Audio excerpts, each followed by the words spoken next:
Қайырлы күн, құрметті парақшамыздың оқырмандары. Бүгінгі тікелей эфирде мен орталық аудандық кітапхананың кітапханашысы Баубекова Баян Талғатқызы сіздерге кітап оқитын ұлт жобасы бойынша Никколо Макиавеллидің Әмірші атты туындысын ұсынамын. Бұл туынды 144 беттен, ішінде 26 тарау жазылған.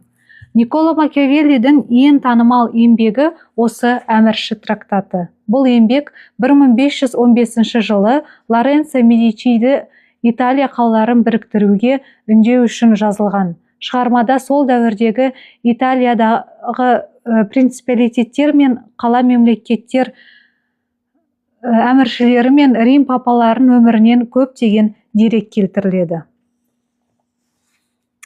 Әмірші 1559 жылы католик шіркеуі тыйым салынған кітаптар тізіміне енгізілді. Өйткені Макиавелли шіркеудің құрсауынан азат зайырлы мемлекет туралы ілім тізген еді.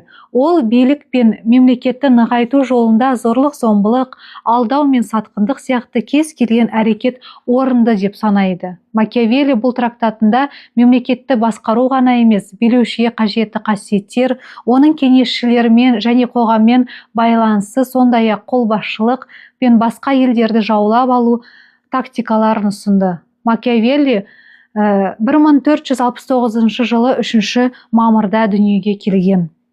Никколо Макиавелли италиялық философ, жазушы, саясаткер, флоренциялық дипломат, саяси теоретик, саяси биліктің жаңа тарихтағы алғашқы аналитигі.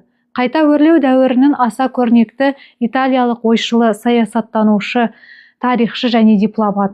Ол қазіргі заманғы саяси ғылымның негізін қалаушылардың бірі болып саналады.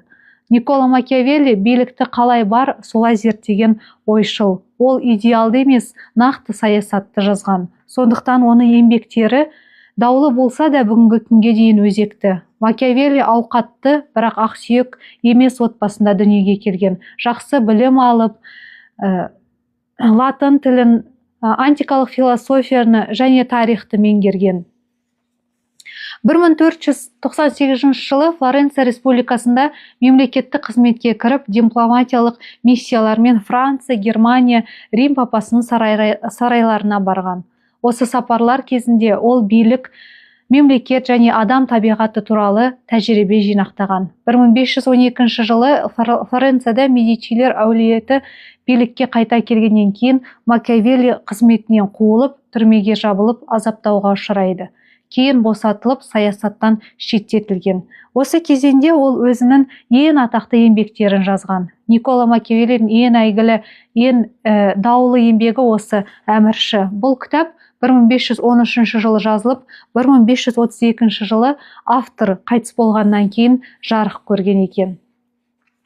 Еңбек билікті қалай алу, сақтау және нығайту керектігі туралы тәжірибеге негізделген нұсқаулық ретінде жазған. Макиавелли бұл еңбекті Италияны бытырыңқылықтан құтқарып, күшті мемлекет құру үшін жазыпты. Кітапты Медичилар әулетіне арналып, билеушіге арналған практикалық кеңес түрінде берілген. Макиавеллидің ойынша тұқым қуалайтын билікті сақтау оңай, ал жаңа мемлекетте билікті ұстап тұру қиын. Кей елдерде бұл кітап тыйым салынған. Себебі ол билікті қатыгездік арқылы сақтауды ақтағандай болып көрінген. Құрметті оқырмандар, егер де сұрақтарыңыз бойынша болса, қоюларыңызға болады. Және де бұл кітапты оқу үшін біздің орталық аудандық кітапханаға келіп, кітапты алып оқуларыңызға да болады.